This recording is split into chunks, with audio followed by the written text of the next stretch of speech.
Bismillahirrahmanirrahim.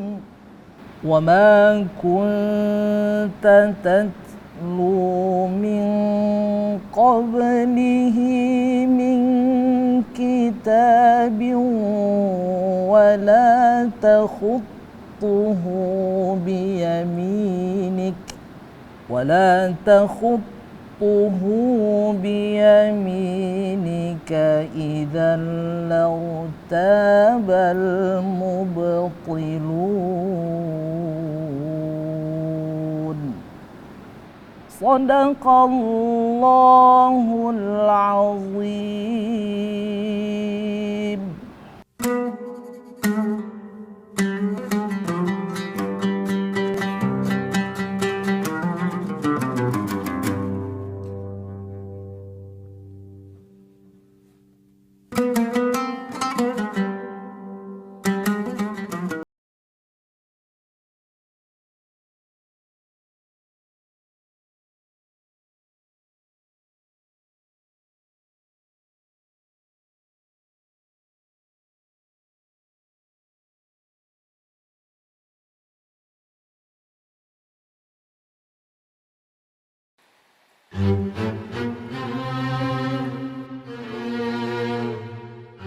Seni menulis ayat Al-Quran sudah ada sejak masa Rasulullah Sallallahu Alaihi Wasallam.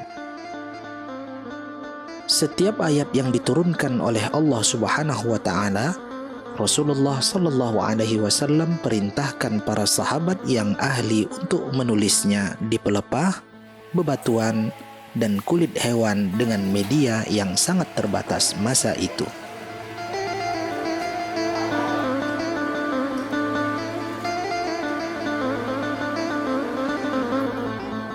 Seiring dengan perkembangan zaman, seni menulis ini menjadi disiplin ilmu yang memiliki kaidah dan konsep yang tetap dan baku, yang dikenal dengan ilmu al-khat.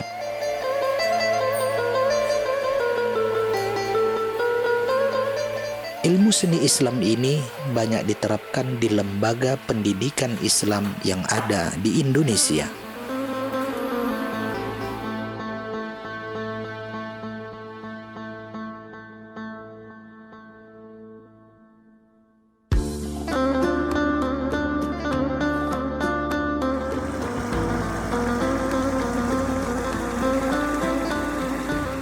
Untuk mengetahui sistem pembelajaran seni khat yang ada di lembaga pendidikan, khususnya pondok pesantren, saya berkesempatan mengunjungi sebuah lembaga yang ada di kota Padang Sidimpuan.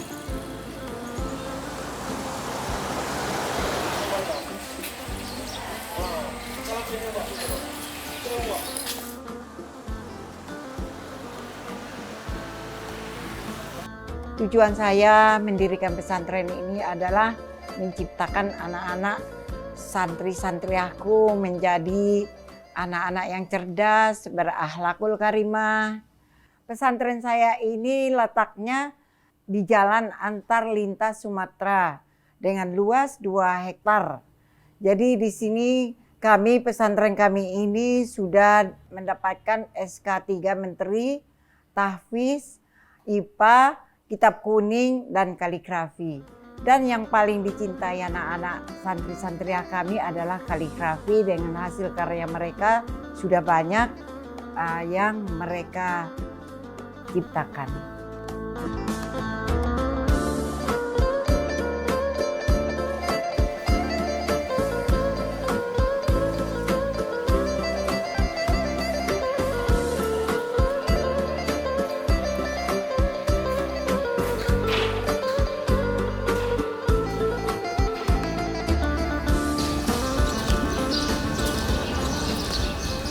Assalamualaikum Ustaz.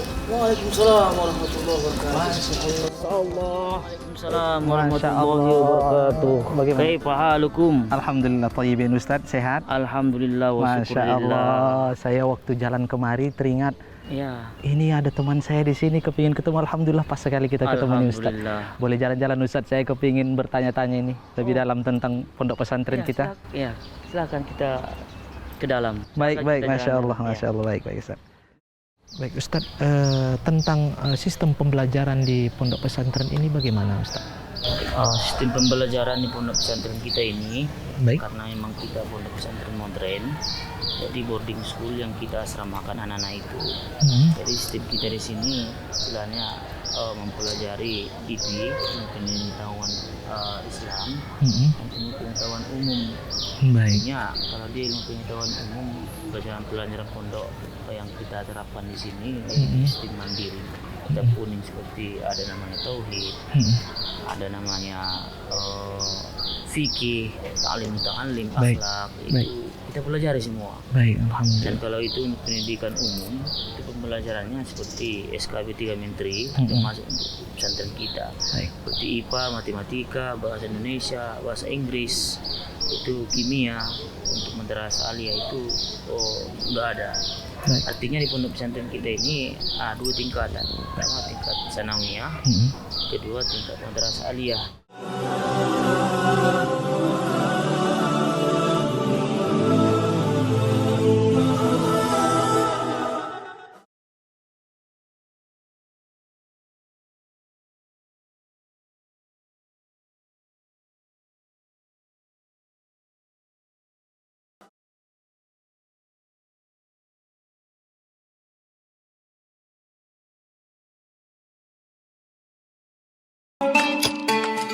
Pertama kali melihat siapa yang pertama kali menolong kita harus berbuat baik kepada kita. Ini nanti misalnya ada tumbuhan Sebagaimana pondok pesantren modern lainnya, pondok pesantren ini juga mengkolaborasikan pendidikan umum dengan pendidikan Islam. Di samping itu, untuk meningkatkan kualitas pendidikan, lembaga pendidikan memiliki tenaga pengajar yang muda dan energik dari berbagai bidang ilmu.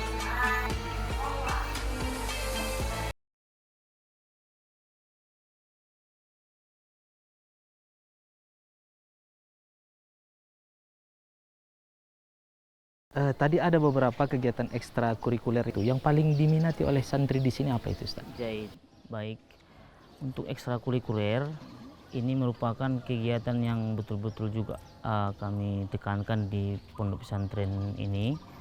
Artinya yang paling anak-anak kita santri-santri yang minati di ekstrakurikuler itu ada namanya khot atau kaligrafi.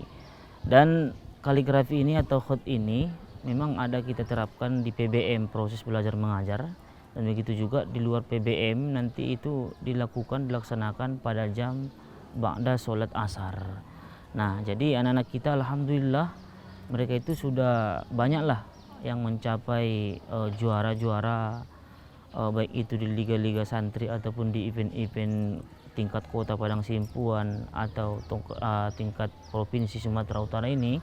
Alhamdulillah mereka itu sudah bisa membuat karya masing-masing itu dan juga sudah kita tempel itu di beberapa ruangan yang ada di pesantren kita ini. Dan alhamdulillah guru-gurunya juga dengan kepuasan yang dimilikinya dari hasil karya-karya santri-santriannya, sehingga gurunya kaligrafi itu juga semakin semangat untuk mendidik, mengembangkan potensi-potensi mereka itu. Masya Allah, ini kebetulan sekali Ustadz, saya kepingin melihat lebih jauh terkait dengan kegiatan Al-Khat atau kegiatan kaligrafi di pesantren ini Ustadz. Terima kasih Ustadz, boleh saya keliling sendirian di pesantren ini melihat kegiatan tersebut Ustadz? Ya. Masya Allah, ilal liqa ma'as-salamah, terima kasih Ustadz atas Afwan, informasinya. alhamdulillah. Jazakallah khairan.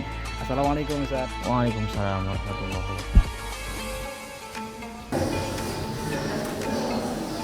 ini udah bagus. Ini bagian finishing pada bagian ekor, ya, pada bagian ekor huruf waw, ekor huruf sin, ekor huruf apalagi ada sini huruf ro.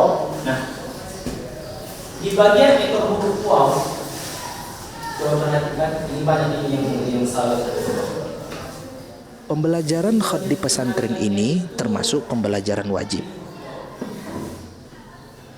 Setiap santri harus mengikuti ilmu dasar dalam penulisan aksara Arab atau khat. Terus dalam keadaan runcing seperti ini. Bagian ekor. yang sedikit ini banyak yang salah di bagian sini.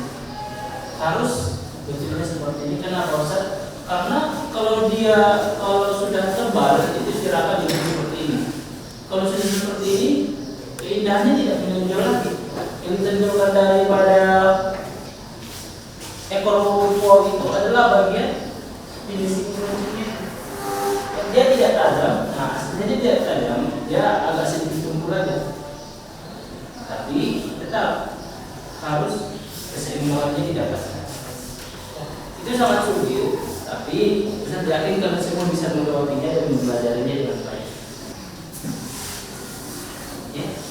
Nah, contohnya pada huruf yang lain juga ini.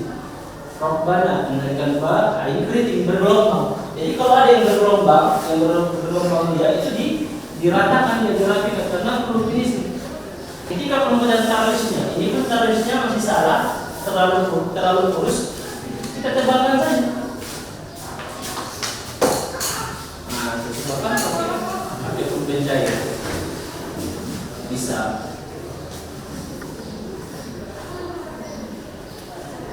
Karena pada peraturannya tarus pada waktu sulus itu harus terlihat timbul ya. Jangan pun secara seimbang dia dengan ini ya. Dengan huruf ini kan lebih bagus kelihatannya dibandingkan seperti tadi. Bisa ya? Nah.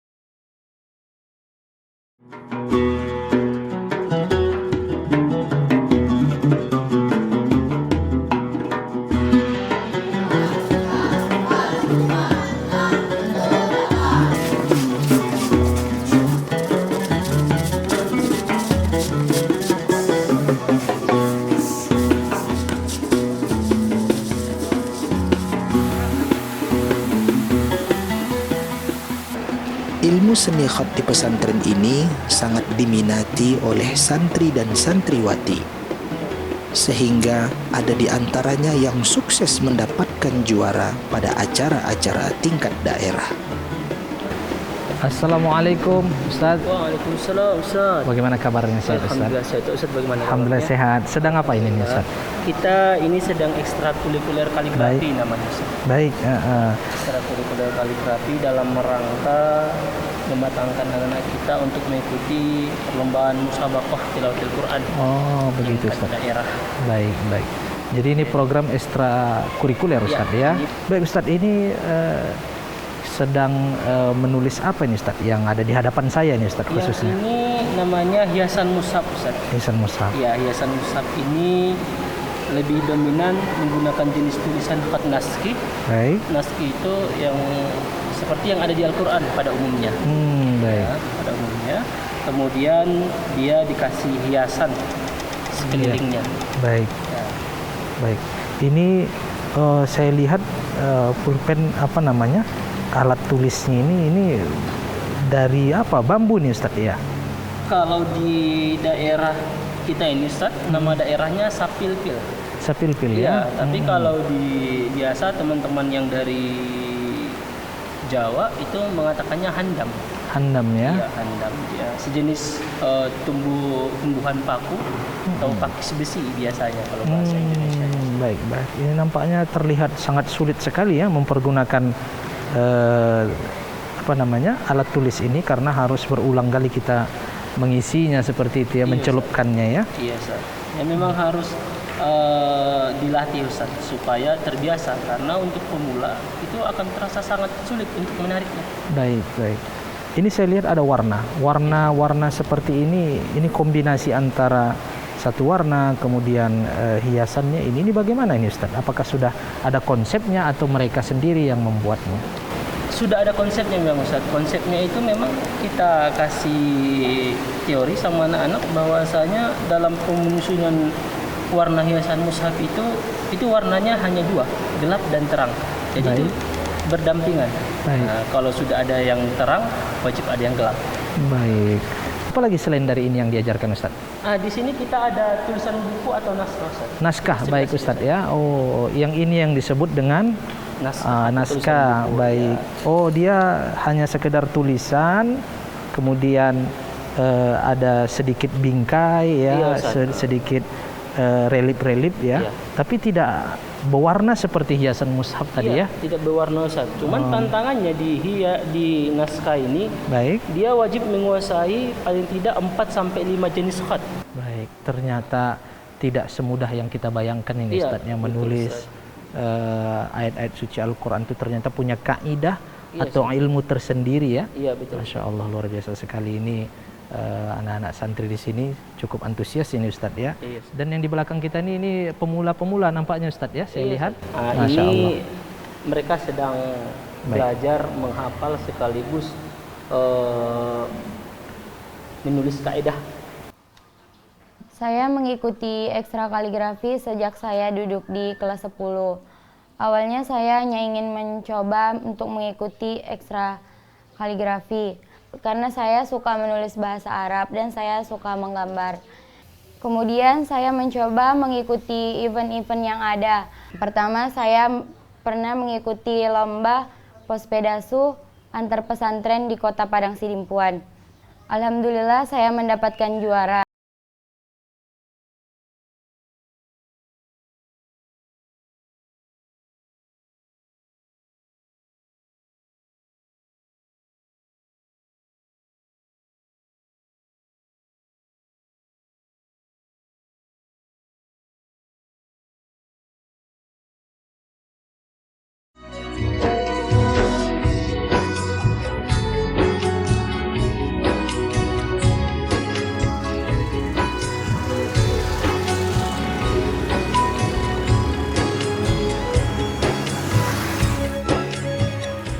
Selain di lembaga pendidikan formal seperti pondok pesantren, pembelajaran Al-Khat juga dapat dijumpai di lembaga pendidikan non-formal.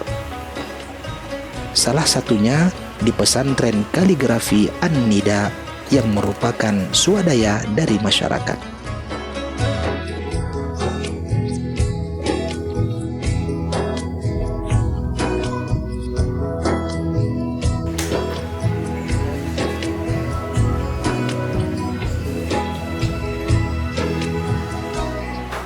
Kaligrafi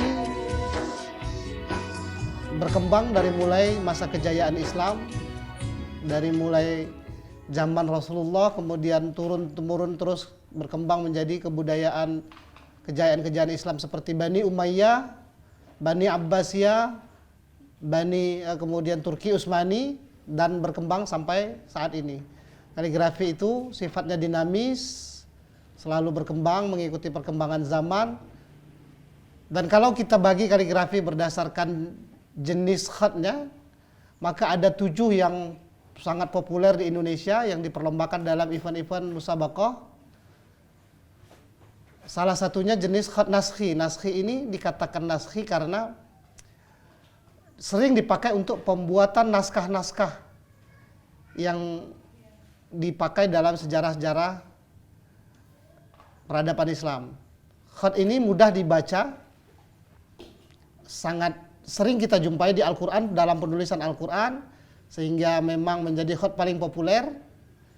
Yang kedua adalah khat sulus, dikatakan khat sulus karena memang ada beberapa bagiannya yang sepertiga mata kalamnya hilang. Jadi ada teori-teori sepertiga dalam sulus, ada teori golden ratio, kemudian ada khat lagi yang dinamakan farisi atau ta'liq.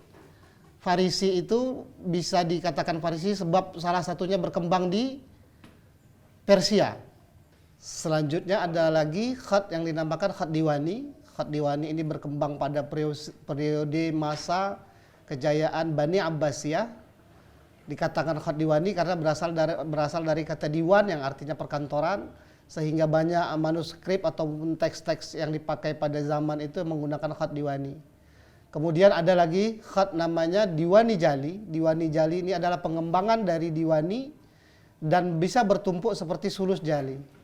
Kemudian ada lagi khat yang namanya Rik'ah. Rik'ah ini seperti daun ya, maka dikatakan ri'ah karena membentuk seperti lembaran daun, ruku'. Dipakai sering khot ri'ah ini pada penulisan-penulisan di lembaga pendidikan oleh guru-guru, para asatiz, syekh-syekh menulis di papan tulis dengan menggunakan khot ri'ah karena praktis dan mudah, cepat menulisnya. Ada lagi khot yang namanya khot kufi. Khot kufi ini berkembang pada masa-masa awal sejarah perkembangan Islam. Jadi Al-Quran pertama kali ditulis dengan khot kufi. Khot kufi yang sangat klasik, berkembang terus sampai sekarang. Kaligrafi ini berdasarkan perlombaan yang ada di Indonesia. Di setiap event musabaqah tilawatil Quran, bisa kita bagi kaligrafi menjadi 4 cabang. Yang pertama, cabang tulisan buku. Tulisan buku ini menampilkan 2 lembar karya. Yang pertama satu jenis khot namanya khot naskhi. Yang kedua adalah campuran beberapa pilihan yang ditentukan oleh Dewan Hakim. Dan itu ditulis di atas lembaran karton tanpa menggunakan cat, tanpa pewarna. Hanya tulisan dan ada tambahan iluminasi atau hiasan-hiasan yang mendukung sebagai backgroundnya. Kemudian ada lagi cabang hiasan mushaf. Hiasan mushaf ini menampilkan seperti gambaran halaman pertama Al-Quran. Ada tulisan dan ada warna-warna, ada ornamen-ornamen yang menghiasinya. Kemudian ada cabang yang ketiga namanya kaligrafi dekorasi. Media penulisannya itu di atas triplek berukuran 80 kali 120. Itu juga menggunakan beberapa jenis khot yang nanti ditentukan oleh Dewan Hakim, jenis-jenis khot apa yang diperlombakan. Nah, biasanya para peserta menggunakannya dengan menulisnya bisa berbagai macam, bisa dengan kuas, bisa dengan kalam pena kaligrafi, atau kalam bambu yang sudah dimodifikasi sedemikian rupa untuk memudahkan menulisnya. Dan ada satu lagi cabang yang berkembang, yang sudah diperlombakan, itu namanya kaligrafi kontemporer. Kaligrafi kontemporer ini adalah sebuah kombinasi antara seni rupa, orang-orang seni rupa dengan orang kaligrafis.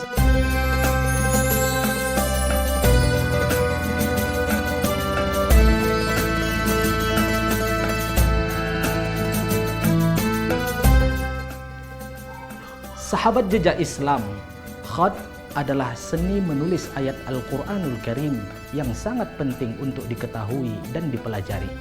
Mempelajari seni khot bukan hanya bertujuan untuk memperindah tulisan ayat Al-Quranul Karim, tapi mempelajari seni khot juga berfungsi sebagai upaya menjaga dan melestarikan kemurnian Al-Quranul Karim.